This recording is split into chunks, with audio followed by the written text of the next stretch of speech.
کلام امام الزمان علیہ الصلاۃ والسلام۔ خدا تعالیٰ اپنے پاک کلام میں بیان فرماتا ہے وَمَا خَلَقْتُ الْجِنَّ وَالْإِنسَ إِلَّا لِيَعْبُدُونَ، یعنی میں نے جن اور انسان کو اسی لیے پیدا کیا ہے کہ وہ مجھے پہچانیں اور میری پرستش کریں۔ بس اس آیت کی روح سے اصل مدعا انسان کی زندگی کا خدا کی پرستش اور خدا کی معرفت اور خدا کے لیے ہو جانا ہے۔ یہ تو ظاہر ہے کہ انسان کو یہ تو مرتبہ حاصل نہیں ہے کہ اپنی زندگی کا مدعا اپنے اختیار سے آپ مقرر کرے، کیونکہ انسان نہ اپنی مرضی سے آتا ہے اور نہ اپنی مرضی سے واپس جائے گا، بلکہ وہ ایک مخلوق ہے اور جس نے پیدا کیا اور تمام حیوانات کی نسبت عمدہ اور اعلیٰ قواق اس کو عنایت کیے، اسی نے اس کی زندگی کا ایک مدعا ٹھہرا رکھا ہے۔ خواہ کوئی انسان اس مدعا کو سمجھے یا نہ سمجھے، مگر انسان کی پیدائش کا مدعا بلا شبہ خدا کی پرستش اور خدا کی معرفت اور خدا میں فانی ہو جانا ہی ہے،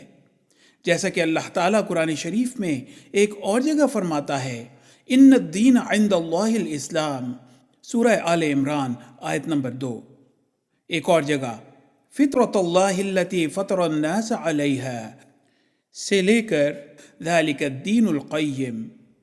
سورہ الروم آیت 31، یعنی وہ دین جس میں خدا کی معرفت صحیح اور اس کی پرستش احسن طور پر ہے وہ اسلام ہے، اور اسلام انسان کی فطرت میں رکھا گیا ہے، اور خدا نے انسان کو اسلام پر پیدا کیا اور اسلام کے لیے پیدا کیا ہے، یعنی یہ چاہا ہے کہ انسان اپنے تمام قوا کے ساتھ اس کی پرستش اور اس کی اطاعت اور محبت میں لگ جائے۔ اسی وجہ سے اس قادر کریم نے انسان کو تمام قوا اسلام کے مناسب حال عطا کیے ہیں۔ حوالہ اسلامی اصول کی فلسفی۔ اسلام سے نہ بھاگو، راہ خدا یہی ہے، اے سونے والو جاگو، شمس الضحیٰ یہی ہے، مجھ کو قسم خدا کی جس نے ہمیں بنایا، اب آسماں کے نیچے دین خدا یہی ہے۔